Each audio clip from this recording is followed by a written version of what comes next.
परोपकार एक आवश्यक विषय। वाणीपीडिया से श्री चैतन्य महाप्रभु मानव समाज में सबसे परोपकारी व्यक्तित्व हैं क्योंकि उनकी एकमात्र इच्छा लोगों को खुश करना है।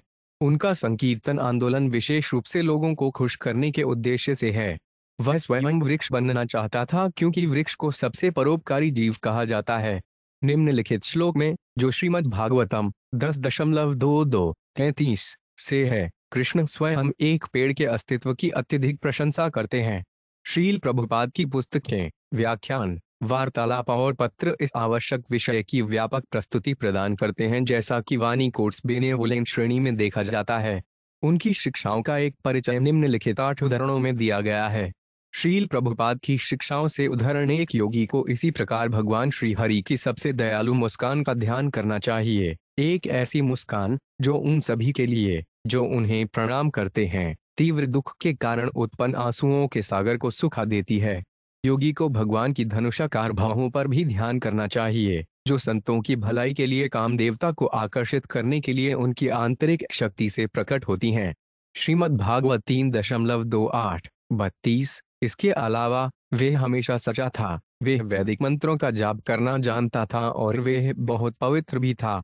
अजामिल अपने आध्यात्मिक गुरुवार अग्नि देवता, मेहमानों और अपने घर के बुजुर्ग सदस्यों का बहुत सम्मान करता था। सचमुच वह मिथ्या प्रतिष्ठा से मुक्त था। वह ईमानदार, सभी जीवों के प्रति दयालु और अच्छा व्यवहार करने वाला था। वह कभी भी बकवास नहीं करेगा या किसी से ईर्ष्या नहीं करेगा। श्रीमद् भागवत 3.1-56-57। जो व्यक्ति व्यापार, जुए, वेश्यावृत्ति अथवा नशे में धन खोने के कारण दरिद्र पद स्वीकार करता है, उसकी कोई प्रशंसा नहीं करेगा। परंतु यदि कोई अपनी सारी संपत्ति दान में देकर दरिद्र हो जाता है, तो वे संपूर्ण जगत में पूजनीय हो जाता है।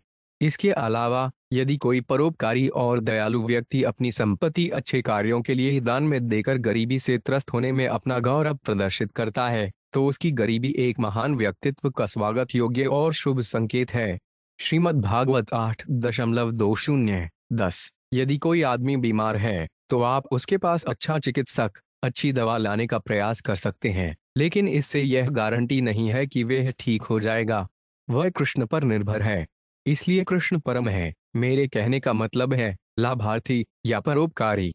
कृष्ण परम परोपकारी हैं। यदि वह चाहे तो वे कर सकते हैं। इसलिए कृष्ण की शरण लो और जो कुछ भी उन्हें पसंद हो उसे स्वीकार करो।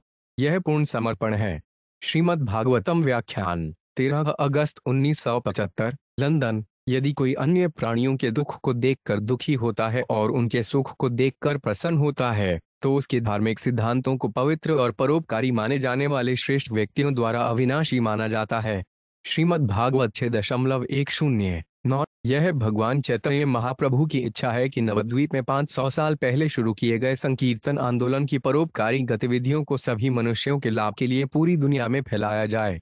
दुर्भाग्य से चैतन्य महाप्रभु के कई तथाकथित अनुयायी हैं जो केवल मंदिर का निर्माण करने, देवताओं का प्रदर्शन करने, कुछ धन इकट्ठा करने और उन्हें खाने और सोने के लिए उपयोग करने में संतुष्ट हैं। उनके द्वारा पूरी दुनिया में श्री चैतन्य महाप्रभु के पंथ का प्रचार करने का कोई सवाल ही नहीं है। चैतन्य चरितामृत आदि लीला 9.47 फैलने की आवश्यकता है जब तक।